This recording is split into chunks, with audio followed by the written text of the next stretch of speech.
Oi, pessoal, tudo bom com vocês? Sou revisor porque sou chato ou sou chato porque sou revisor? Eu vou falar para vocês hoje sobre, na verdade, eu estou falando aqui de ser chato, mas a ideia não é nesse sentido de chatice que a gente popularmente conhece. Porque em relação à minha profissão, em relação às minhas críticas, em relação ao jeito que eu sou com a sociedade, ao jeito que eu sempre fui de maneira geral, eu acho que a gente não deve usar esse vocábulo.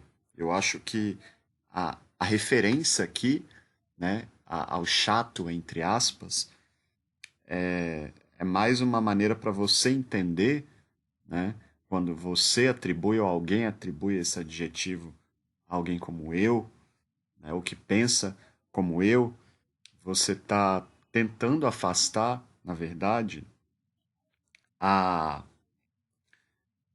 ignorar, né, a realidade e acreditar nas suas ilusões, né? Então, esse pessoal que não gosta de crítica, né? Esse pessoal que não gosta de ouvir a verdade, né? Que desconstrói a sociedade, é um pessoal que prefere permanecer nas próprias ilusões. É nesse sentido aqui que eu falo em chatice, né? E eu vejo, é obviamente, gente, como revisor, eu não sou aquele tipo de pessoa em relação à língua que, enquanto a outra pessoa fala, eu fico ali buscando erros, até porque eu desconstruo isso tudo aqui no meu canal. A visão de erro que eu trago é diferente, né? Fala é uma coisa, escrita é outra, e mesmo assim, que tipo de escrita, que tipo de gênero, né? Existem várias linguagens, várias normas. Eu trago muito mais o meu pensamento, a minha crítica e a minha ideia de revisão, de revisor, para o âmbito da filosofia, anterior a qualquer questão gramatical, de formalidade. Eu vou, primeiramente, eu começo pela filosofia, né? Para depois chegar a alguma outra questão. Passo pela linguística e depois uso sim as normas gramaticais para gêneros formais, mas eu também passo por uma visão da linguística e também pela filosofia. E eu acho que isso faz toda a diferença, né? E não caberia a mim esse esse adjetivo de chato, porque eu não fico ali. Eu acho que uma pessoa que faz isso é uma pessoa chata mesmo. Uma pessoa que fica falando em norma gramatical o tempo inteiro, corrigindo as outras, que não consegue ver além disso, isso é uma pessoa chata, uma pessoa vazia também de conhecimento, eu acredito. Até porque, como eu disse aqui várias vezes, a perspectiva da gramática normativa, né, ela não é absoluta e ela também não é científica. Ela serve para texto, serve para gêneros formais, né, por uma questão de convenção, muitas vezes, né, mas isso não é uma coisa absoluta, né? Existem N possibilidades de expressões que tendem à formalidade ou à informalidade, e o texto, mesmo que a gente tente chegar a uma coisa mais uniforme em relação às regras, ele varia em relação à linguagem. Há estudos que comprovam essa oscilação entre formalidade e informalidade. Então, mesmo que o revisor revise e tente esgotar ali o olhar dele em relação a essas ocorrências, né? Às vezes há algumas ocorrências não que tendem mais por informal. Eu nem diria que algumas sejam informais, né? Mas elas não estão ali tão próximas da formalidade, né? Mas não chegam à informalidade, mas servem ao texto. Em que sentido? Para trazer uma certa leveza em casos, em alguns casos, desconstruir alguns jargões acasos, pessoal, que a pessoa tenta se aproximar da linguagem formal num nível tão extremo que ela chega ao ridículo, ou ela vai para algumas questões de jargões que são mal vistos, né, em vez de trazer elegância, em vez de trazer alguma outra questão. Quando a gente fala em estilo, também textual, isso é muito complicado porque você pode, né, no caso do revisor dessas intervenções, você pode trazer várias críticas a estilo no texto, e é praticamente impossível uniformizar o texto. Aí você me pergunta, para que então serve o revisor? Né? Eu acredito que depois que o texto passe pelo revisor, o revisor traz contribuições. Eu sempre trago isso aqui, essa ideia aqui para o canal. Então, a versão que o revisor entrega, pelo menos as versões que eu entrego, elas são melhoradas em relação à primeira versão, com certeza. Eu desconstruo o texto, algumas coisas, né? E para fundamentar a minha crítica, ou para fundamentar, porque às vezes não é uma crítica, né, pessoal, dependendo do serviço. Eu não vou dar crítica para todo mundo, especialmente para quem não pede, ou para quem contrata só revisão ortográfica e gramatical. Mas eu me fundamento, dependendo do serviço, sempre na filosofia, como eu disse, depois na linguística, e por fim eu vou para as questões de linguagem formal, se for o caso de um gênero formal, que exige linguagem formal, né, regras da gramática normativa. Pessoal, eu sempre fui muito crítico.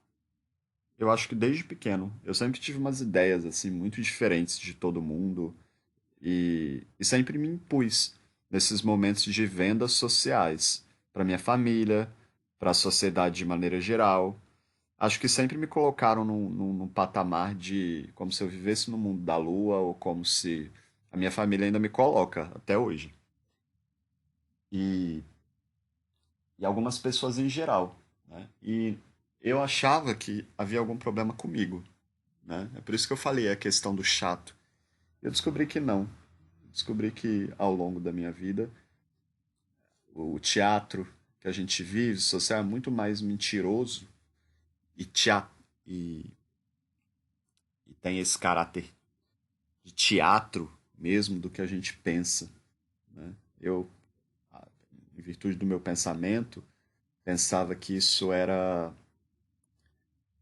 coisa da minha cabeça, mas depois estudando muito filosofia, muitas coisas de psicologia também, eu comecei a perceber que não. E não há um problema com a minha crítica ou a minha maneira de ver o mundo. Porque a grande maioria das pessoas, elas simplesmente vivem. Né? Vivem não, elas existem. Né? E elas não querem ter esforço algum, principalmente mental, para tirar as máscaras sociais e entender a vida. Porque a vida é muito mais de desapego. Né? Viver é a gente aprender a arte do desapego. Isso traz muita dor. E por isso as pessoas também não querem se prender a conceitos nem a nada, né? Então elas preferem ficar nesse fluxo da vida de uma maneira bem mais leve, porque você internalizar ideias e chegar ao caminho da crítica tende a algo, né, que em algum não acredito que vai interromper o fluxo da vida. Para algumas pessoas pode ser que interrompa, né, essa coisa da fluidez com essas ideias, né? E eu não acredito que vai interromper, não. Mas algumas pessoas acreditam, né? Ou algumas pessoas não querem ter esforço algum, né, para entender isso. Então eu sempre fui muito crítico, sempre pensei diferente desde pequeno. Eu acho que isso me influenciou de alguma maneira a ser revisor. Eu era uma das poucas pessoas na minha adolescência, no período de escola, na universidade também, na graduação, que conseguia absorver e interpretar textos com um teor mais filosófico, um teor mais complexo. E as pessoas ficavam admiradas, os meus amigos, e até os próprios textos que eu produzia nessa época, as pessoas ficavam encantadas, porque eu acho que elas não conseguiam ver na dimensão que eu via e que eu vejo hoje, né? E acho que isso tende à minha crítica, né? À minha capacidade de conectar conceitos, ideias e entender a vida, não só a vida, as questões, conhecimento de maneira geral, a ciência. Entender filosofia mesmo já é uma coisa que as pessoas têm muita resistência, mas eu acho que isso muito pela nossa sociedade, muito mais pela sociedade do que por, por alguma capacidade ou não da pessoa de pensar. Eu acho que pelas convenções sociais que limitam a gente a pensar, né? E aí entra família, amigos, senso comum, etc. Por que eu virei revisor? Eu vou gravar um vídeo, um áudio específico sobre isso. Mas eu consigo, eu falei dessa questão crítica, sempre fui muito crítico, né? Sempre fui crítico com a minha família, comigo, especialmente comigo mesmo. Ao longo da minha vida, eu aprendi a ser mais crítico comigo e exigir menos dos outros, porque isso me evitou muitas frustrações, mas eu também consigo ser bastante crítico com o outro, principalmente quando eu sou pago para isso, né? Eu acho que aí entra muito a questão do revisor. Quando alguém pede uma crítica, né, eu consigo desarmar o outro ali, esgotar o meu pensamento para desconstruir e analisar alguma coisa. O outro, por exemplo. Mas eu sou muito crítico comigo hoje, muito mais comigo do que com qualquer outra pessoa. E acho que isso também me influenciou a ser revisor. Eu sempre fui muito dessa maneira e não acho que tenha sido algo da minha criação, até porque meus pais nunca cobraram tanto assim de mim, principalmente na escola em relação ao conhecimento. Eu eu mesmo sempre tive esse despertar para as coisas da vida, para o conhecimento desde pequeno. E a minha o meu pai nunca foi assim, a minha irmã não é assim, por exemplo. A minha mãe também não, né? Então isso é uma coisa acho que muito minha. Sempre me senti diferente em relação a isso também. E não sei por quê. Não acho que foi algo que ocorreu, a minha maneira de pensar é muito diferente também das outras pessoas. Eu, eu acredito que também que a profissão moldou um pouco a minha personalidade hoje, principalmente por eu trabalhar em casa. Meu estilo de vida está todo relacionado com a minha condição de trabalho, com o trabalho remoto, com o fato de eu não ter tanta interação social. É por isso que eu vivo viajando, por exemplo, para poder conhecer lugares, porque a sensação de estar em um lugar ali sem muita interação social, principalmente em relação ao trabalho, depois de uma certa idade, os nossos amigos, o nosso círculo social, ele fica muito ali ligado ao trabalho, por exemplo. Principalmente porque a gente passa uma grande parte da nossa vida ligado ao trabalho, à rotina do trabalho. Quando você não tem isso, como no meu caso, você, não que eu não tenha, né? Não é absolutamente isso, mas a minha interação é muito mais virtual. E eu não consigo estabelecer virtualmente laços ali com clientes e com as pessoas, né, tão estáveis, porque principalmente por uma questão geográfica, de estar em vários lugares e pela minha própria profissão, né? A invisibilidade da minha profissão, como eu trouxe isso aí no outro vídeo, também leva a isso. Então, o, o, o fato de eu ser revisor também influenciou a minha personalidade hoje. Eu sou hoje uma pessoa acho que um pouco mais introvertida, apesar de eu, ao longo da minha vida, sempre ter sido muito mais extrovertido do que introvertido. Isso foi muito bom porque eu era muito levado pelos outros e pelo social, e o fato de eu ter me tornado revisor, isso me levou para o autoconhecimento, me levou para focar mais em mim, né? Eu fiquei mais introvertido, não no sentido negativo, mas no sentido de analisar as pessoas e de ver com quem a minha energia, por exemplo, flui ou não. E isso veio desse isolamento.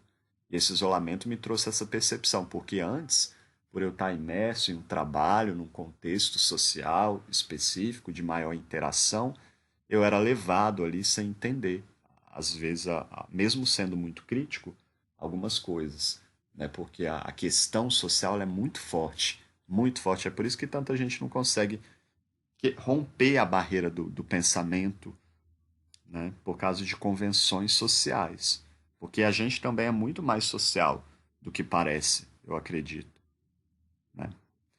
Tem uma outra questão também, assim, eu conseguia, como revisor, me ver como uma lupa, ver a minha crítica, o meu pensamento como uma lupa. Em que momentos eu posso me aproximar, especialista, em outros momentos generalizar, generalista. Eu vou gravar um áudio também sobre isso depois para explicar um pouco melhor.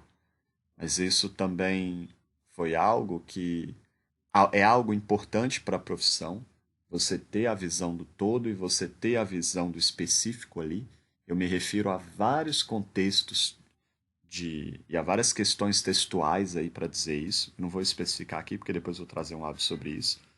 E isso também pode ser pensado para a vida, né? Os momentos que a gente se projeta, se amplia demais, essa necessidade de às vezes a gente se ampliar e às vezes a gente também se diminuir. Esse movimento da lupa do sujeito é importante para a vida, para a gente perceber a vida e a própria energia da gente em relação a isso.